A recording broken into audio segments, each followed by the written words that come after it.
Good morning. This is the Innovation Conversation coming to you live from the National Grocers Association convention in Las Vegas. Tom, good to see you in person. Good to see you as well. Glad we have a full room here with us.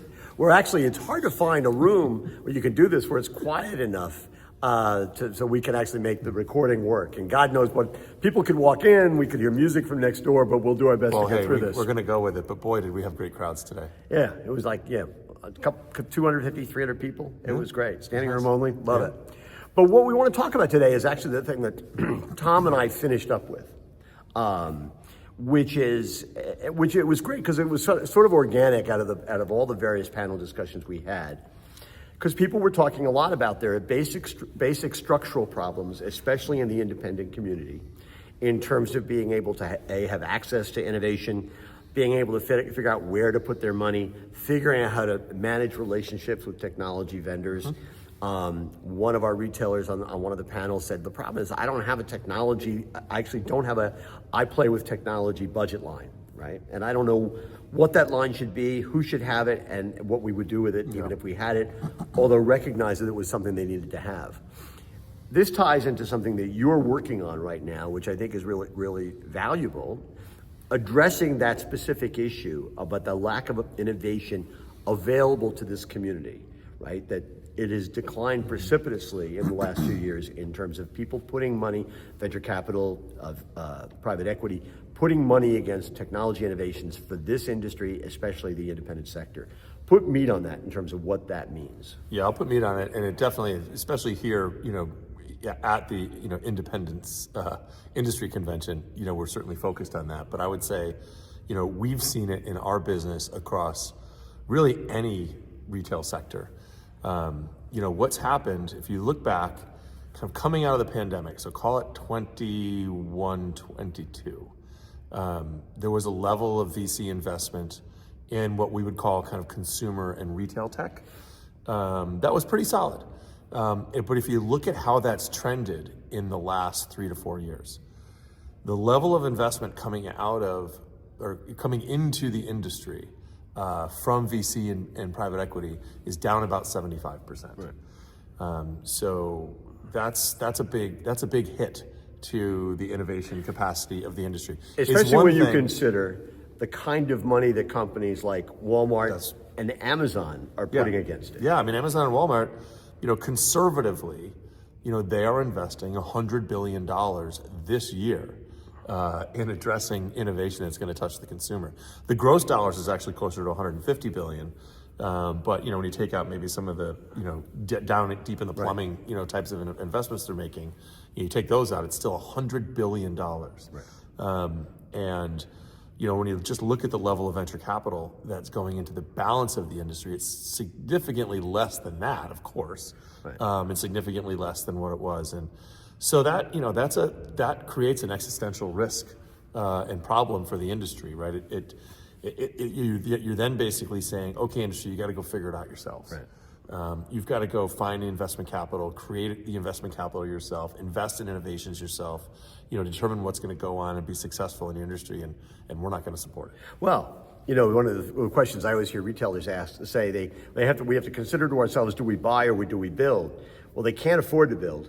And the problem is if there's less money going into this sector, then there's nothing out there for them to buy. Now, there is stuff out there for them to buy, but it's the pipeline is just drying up at some level. It's tougher. The pipeline coming from the traditional venture-backed community has definitely been stressed.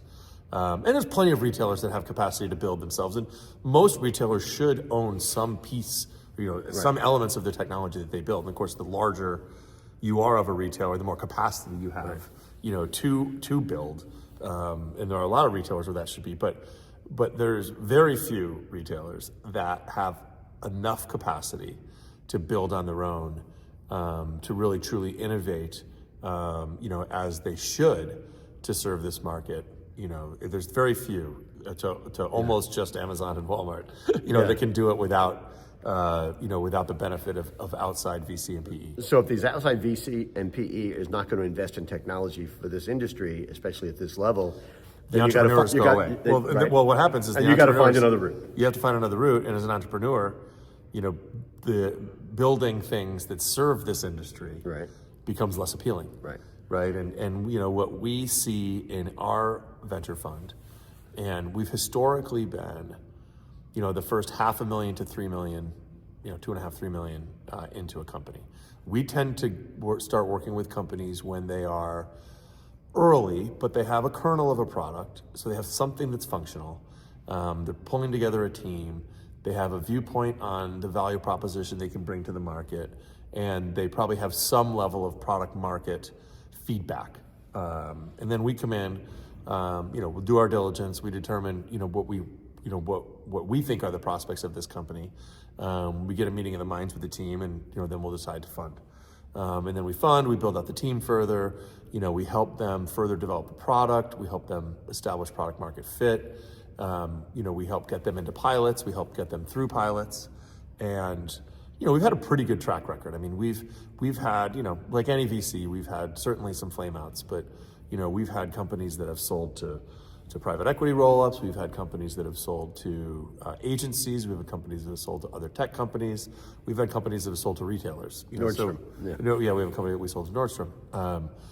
So we've had a pretty good run at it. But what we've found is that historically, after our round of capital, we go and we bring the company out, to raise additional capital. Usually, the companies have been in pilots. They're ideally coming out of pilots. They certainly have great feedback from the pilots as to the value proposition of the technology.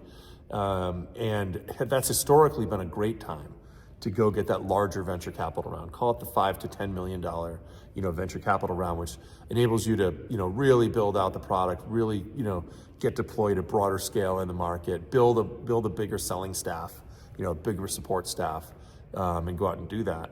But what we've heard from the traditional venture industry over the last year and a half is we can love your technology, we can love your team, we can love your value proposition, we just don't trust your market. We struggle with. Oh, and the market meaning they don't trust retailers to implement to the degree and with the speed and agility that they need, that they would expect. Yes, largely that. And that's one, the consumer is often fickle and hard to nail down. Right. So that is a real challenge. But that's inherent, though. With that challenge comes a lot of opportunity. But then, yes, I mean, the beef with traditional retailers is, that there's and you all as retailers recognize this, right? You have, a large tech operation that you're running today. It's all you can do to keep that humming, while also building new stuff. You've got a tech roadmap that's longer than you want it to be. You're putting things in pilot, but then you're finding it's difficult to scale coming out of pilots because of your lack of resources, right? So, the venture investors are saying, well, with these long sales cycles and these unpredictable pilot cycles, it's really hard to put capital underneath this industry because I don't know if it's going to take, $5 million to get through this next wave of things you need to do and grow, or if it's going to take longer and it's going to need, $10 or $15 million to get through that next stage. Maybe that's maybe $8 million, whatever. It's just a tougher proposition, for them to be able to fund into that uncertainty. Because what basically they've identified, with some justification, I think we both would agree, Absolutely. that retailers in this industry are unreliable partners. I don't like to say that. That's my phrase, not yours. I don't like to say that, but it's yes. I think it's unreliable from an outside investor standpoint when you don't see the industry from the inside. Right. But I think there's reason for that. Good reason. So let's talk about so you've got this CEP Industry Innovation Fund model. Yes. That attempts to address this issue. So talk about that. Yes. So we decided we're gonna take on the issue head on. We're raising a fund that is going to be at its core retailer investors. And the idea of having retailer investors at its core is we, through our fundraising efforts, through our development efforts of these companies, and through our collaboration with the retailers, can address those very issues that traditional capital sees as a problem. So what we are asking our investor retailers to do is give us a little bit of your balance sheet, and depending on the size of the retailer, we'll ask for larger money that you should be investing in technology anyway. You should be investing anyway, and frankly, you should be investing a lot more even than we're going to ask for. Right. But we're going to ask you for a commitment from your balance sheet. And again, that will scale based on the size that you are of a retailer. We don't want to allow the large retailers to come in for too cheap. We also don't want to overburden the smaller retailers. So, it'll be generally right-sized, but in all cases, it's not going to be a level of investment that, is going to be significant to your P&L. Right. It won't be significant to your P&L, but by committing, an investment in the fund, we'll draw that investment over 5 years. So it's not capital out right away. We're going to invest in companies, initial investments over 5 years, follow-on investments subsequent to that. Whole fund life will be 10 to 12 years. Give us a little balance sheet. In return, we're going to give you a few things. One, we're going to open up our pipeline to you, right? So, we've already got, and we've historically had, and this is going to be even more so, we have a pretty robust pipeline of startup innovation that comes our way. Right. We may look at, in a month, we may have 50 or 100 inbounds, right? We'll screen those. And, those 50 or 100 inbounds will become, 10 to 20 companies that are really worth taking a look at. So we'll do some initial diligence on that. We'll provide that innovation pipeline to our LPs, our LP retailers, to get to see what we're looking at, to learn from that, and in some cases even offer their opinion, on those technologies, and then we're also going to ask our retailer investors and require our retail investors to do one pilot out of the fund every 2 years. Right. So for every 10 to 15 companies that we fund, we're going to ask you to pilot one of them. You can pilot more if you want, but we're going to ask you to pilot one. And that vests our retailers, into the process. We don't want you to just put in a passive investment and, be a looky-loo at, what's happening. We want you to actually roll up your sleeves and get into it. But what we will also do in those pilots is we're going to bring them to you with a set of pilot integration and enablement partners. So we're not going to require you to carve out a big piece of your product roadmap for these pilots. You're going to be able to, introduce it to, put it into pilot with as little incremental resource of your own as reasonable. There'll be some, but it's not like, lots of times you'll see a tech company meaning well come and say, we're going to give you a free pilot. All you have to do is integrate it. Yeah. But then you look at the integration burden, and they're like, yeah, where am I going to fit this into my roadmap? So we're going to overcome that.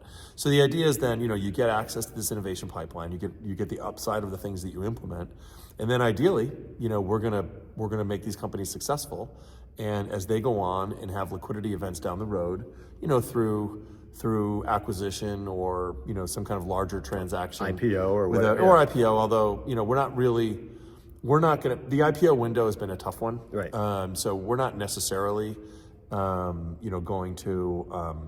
But the example we used today was, if one of the companies that you actually provide the seed funding to through the fund becomes the next Instacart, which has an IPO and then gets sold, the retailers who are members of the fund they'll get the equity upside. Didn't just have the opportunity to have access to the Instacart technology early, right, and be in the ground floor, but would reap the benefits of having been an investor in the company. 100%. Yes, that's the idea. Is you give us $1, that we'll draw at 20 cents a year for 5 years. And then ideally, we give you a few bucks or more back, from the outcomes of these companies. Right. And it's great for the companies too, because now we've got a set of retail investors, that we can bring these innovations to. So that helps us also attract some of the very best innovations. And we've got some incredible investment partners that have come to the table all over the world, and we're global. So our team is global. We have a network of partners that I had mentioned that are global. Our integration, our infrastructure partners are global. and they're all investing too behind the retailers. So we're pretty excited about the potential. I will say that we've just started having retailer conversations, and humbly, I have been very pleased with the initial reaction from retailers. It's been really good. We're also not foolish if we don't see the type of uptake from retailers, that we think we can see, or that we're starting to see evidence of. If the industry says generally, yeah, this isn't going to be for us, then fine, we will have tried. Right. It's not an experiment if you know how it's going to turn out. It's a famous Jeff Bezos quote. But we feel pretty good, and we've got just a great team of partners, super successful investment professionals, impressive technologists, impressive folks out of retail leadership and tech leadership. So we're pretty excited about what we can bring to market. Yeah, and the thing is,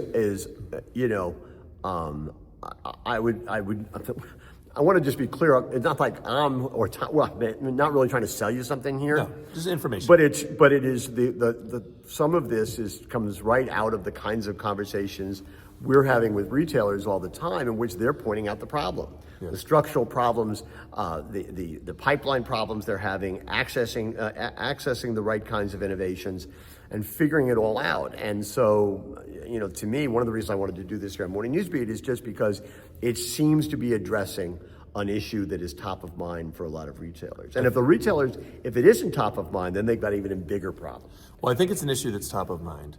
I think if we do it right, we have the opportunity to make a real impact on the industry. And I've been in this industry a long time. You can see the gray in my newly formed beard.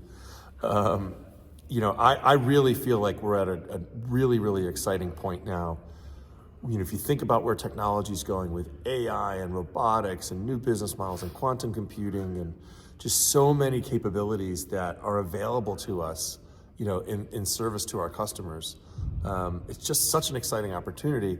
This is a swing that personally I have to take, and I will say the partners that we've brought in, it's a swing that they feel like they need to take as well. And let's give this thing a shot. Let's go. Make things. Let's just go win. Let's go win with the customer. Let's go win for our own shareholders.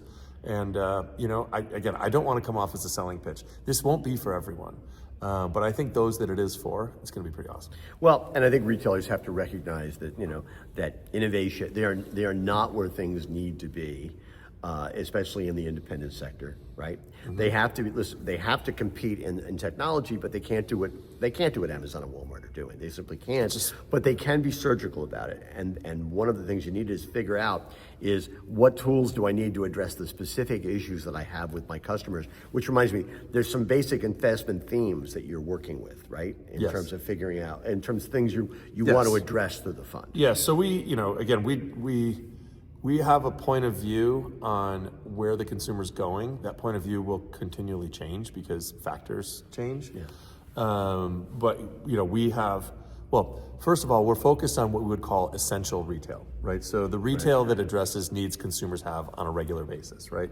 So you think about today, those are needs that are addressed through grocery, mass, chain drug, dollar, convenience, club, alternative format, in e-commerce. So that's kind of generally the retail experiences or consumer experiences we're looking to impact. And that's like a $15 trillion global industry, like a massive industry.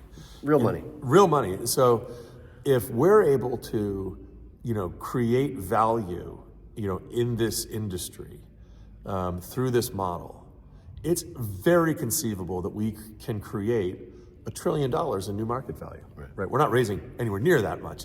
But think about like what the value that could be gained here. I mean, Amazon's been at it for 30 years, almost 30 years now. Yeah, almost 30 years now. And they've created $2.5 trillion of their own value. So we, across a number of things, we think there's $1 trillion out there to be had, and imagine if we can go get a piece of that. It's going to be a nice return on the fund. So the general kind of areas, the themes that we're investing across, is kind of shopping experiences in general, right? That interface with the customer that enables them to evaluate and buy things.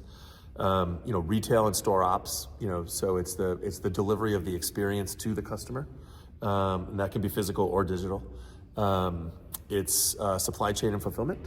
So you think about, obviously lots of advances have been made in that over time, but as consumer experiences change, the supply chain and fulfillment infrastructure under that will continue to change. You think about how robotics and driverless vehicles and just all kinds of capabilities can impact that.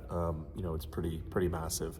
Of course, we have to recognize retail media and advertising, right? How we communicate opportunities and value to the customer. Of course, the monetization that enables retailers and manufacturers, but also the importance that is to the customer in learning about stuff. Right. That's an important theme. And then in essential retail, the kind of what's for dinner and solve my culinary needs and my nutrition and my meal needs is massive. So that's going to be a key theme for us.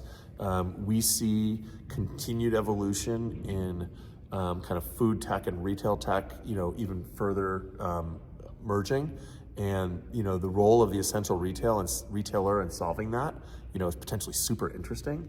And then the other big consumer need we see is around health and consumer health tech. We see the opportunity there. We've seen some swings and misses in that space, particularly across the chain drug players, but even across others. But you see the moves that Amazon's making in that space now, and we think there's just real opportunity to solve that need and that range of needs for customers. So kind of six key investment themes. Well, listen, I'm really glad you had a chance to share it here. I think it's really exciting. We talk about innovation all the time, right, in our conversations over all these years. And the idea, though, of being able to actually not just talk about it conceptually, but also to be able to figure out how to help retailers give them an engine that they can use to actually drive things within their own companies is really great. If you want to know more, I'll make, Tom's email address will be in the text section of this. And we'll be back in a couple of weeks with an all new innovation conversation. Yes, we will. Okay. Look forward to it. Thanks, everybody. Thanks, everyone.